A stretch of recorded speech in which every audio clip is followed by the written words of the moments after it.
Bonjour, je m'appelle Yvonne Mburu et je suis kenyane. Mon activité s'appelle Next Akili. Ça a démarré en août 2018 et l'objet, c'est de créer un réseau de scientifiques et médecins africains partout dans le monde.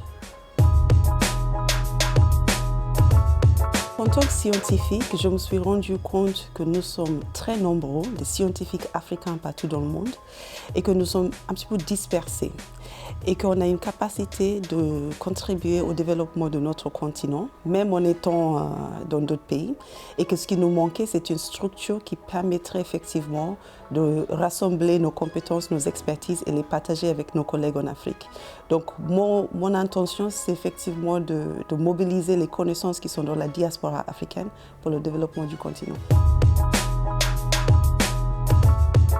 Et en fait, ce qui est utile, c'est de pouvoir créer un méta-réseau, donc un réseau des réseaux. C'est-à-dire que les cardiologues kenyans sont finalement connectés avec les cardiologues béninois et les cardiologues sénégalais, les cardiologues d'Afrique du Sud. Et donc en fait, ce qu'on a aujourd'hui, c'est une plateforme qui ressemble beaucoup à LinkedIn, qui permet à tout le monde de se retrouver autour de ces sujets d'intérêt. Je suis née au Kenya, à Nairobi, où j'ai grandi jusqu'à l'âge de 18 ans. Et puis j'ai quitté pour le Canada. J'ai fait mes études de premier cycle au Canada en biologie et chimie, un double cursus. Après, je me suis beaucoup passionnée par la recherche, et notamment en immunologie. Immunologie, c'est l'étude du système immunitaire.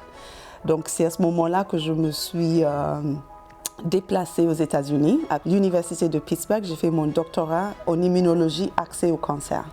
Et puis en 2012, j'ai eu une grande chance de venir à Paris pour travailler à l'Institut Curie en tant que post-doctorant, toujours sur les questions liées à l'immunologie, immunothérapie et le cancer.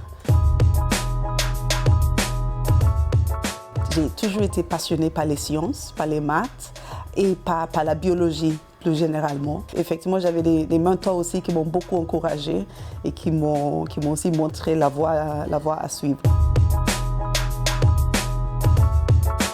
Moi, ce qui m'intéresse, c'est de regarder le futur d'Afrique et de voir un futur dans lequel on a accès aux derniers médicaments, aux dernières thérapies, à tout ce qui est vraiment à la pointe, et d'être la personne qui agit en ce sens, qui contribue en ce sens et qui rassemble d'autres personnes qui ont la même envie pour créer une communauté de gens qui s'intéressent à créer ce futur.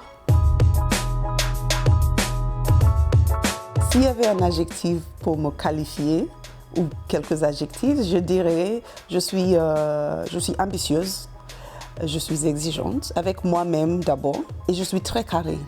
J'aime bien faire les choses. Pour moi, quand j'entends ça, j'entends les femmes qui agissent, j'entends les femmes qui sont ambitieuses, j'entends les femmes de la famille comme des femmes CEO, j'entends la femme du marché comme la femme de la maison, j'entends les femmes qui créent en fait notre réalité, notre monde. Those who say cannot be done should not interrupt those who are doing it. C'est-à-dire ceux qui disent que ça ne peut pas être fait ne doivent pas interrompre ceux qui le font. Première, est-ce que tu veux rajouter quelque chose? Non, je pense qu'on a tout dit.